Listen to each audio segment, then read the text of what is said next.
Hey everyone, this is Deepti and I simplify law on my channel.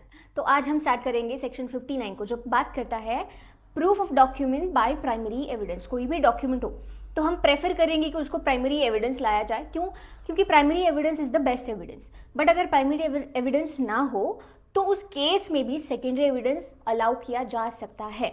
तो वो दिया है सेक्शन 60 में। सेक्शन 60 में ऐसे सारे सर्कमस्टांसेस दिए हैं जिसमें कोर्ट सेकेंडरी एविडेंस को अलाउ करेगी। तो क्लॉज ए बात करता है कि अगर original document is in the position and power of first opposite party, second person जो नॉट रीचेबल है, तीसरा जो पर्सन जो लीगली बाउंड तो है प्रोड्यूस करने के लिए लेकिन फिर भी वो प्रोड्यूस नहीं करता है even after the notice under section 64 क्या कहता है हम आगे देखेंगे। तो इन तीनों के पोजीशन एंड पावर में अगर ओरिजिनल डॉक्यूमेंट हो तो हम सेकेंडरी एविडेंस टेंडर कर सकते हैं।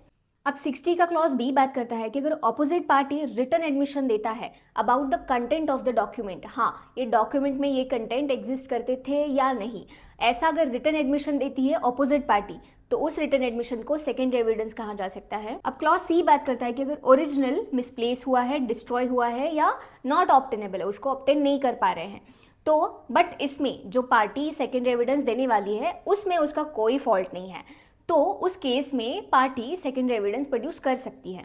अब क्लॉज डी बात करता है कि ओरिजिनल अगर नॉट इजीली मूवेबल, उसको इजीली मूव नहीं कर सकते। फॉर एग्जांपल हो गया कोई कंस्ट्रक्शन होता है या फिर कोई वॉल होगा उस पर मैप लिखा हो, उसको इजीली मूव नहीं कर सकते तो उस केस में भी आप सेकेंड एविडेंस प्रोड्यूस कर सकते हैं। क्लॉज ई बात करता है कि अगर ओरिजिनल डॉक्यूमेंट पब्लिक डॉक्यूमेंट है तो उस केस में भी सेकेंड एविडेंस अलाउ किया जाएगा। अगला क्लॉज बात करता है कि अगर अधिनियम अलाउ करता है यानी कोई लॉ अलाउ करता है कि आप उस ओरिजिनल का सर्टिफाइड कॉपी प्रोड्यूस कर सकते हो। फॉर एग्जाम्पल सेल डीड हो गया, उसमें भी रजिस्ट्रार से अगर आप सर्टिफाइड कॉपी आप ऑब्टेन करते हो तो उस केस में सर्टिफाइड कॉपी अलाउ किया जाता है। तो सर्टिफाइड कॉपी सेकेंड एविडेंस होने के बावजूद भी उसको अलाउ किया जाता है अगर अधिनियम उसको अलाउ करता है तो। जी बात करता है कि अगर original document consist of numerous accounts, तो ओरिजिनल डॉक्यूमेंट कन्वीनियंटली हम कोर्ट में एग्जामिनेशन के लिए नहीं ला सकते तो कोर्ट स्किल्ड पर्सन का रिपोर्ट, जो पर्सन उस डॉक्यूमेंट को अच्छे से एग्जामिन करके अपना रिपोर्ट बनाएगी, उस रिपोर्ट को कोर्ट अलाउ करेगा। अब सेक्शन 60 में 4 एक्सप्लेनेशन दिए हैं। पहला है कि clause A, C and D में जो दिया है उसके अंदर आप कोई भी सेकेंडरी एविडेंस प्रोड्यूस कर सकते हैं, कोई भी सेकेंडरी एविडेंस एडमिसिबल होगा। सेकेंड एक्सप्लेनेशन बात करता है कि जो क्लॉज बी है उसमें सिर्फ रिटन एडमिशन ही एडमिसिबल होगा। ई एंड एफ है उसमें सिर्फ सर्टिफाइड कॉपीज ही एडमिसिबल होगी, कोई भी दूसरा एविडेंस अलाउ नहीं किया जाएगा।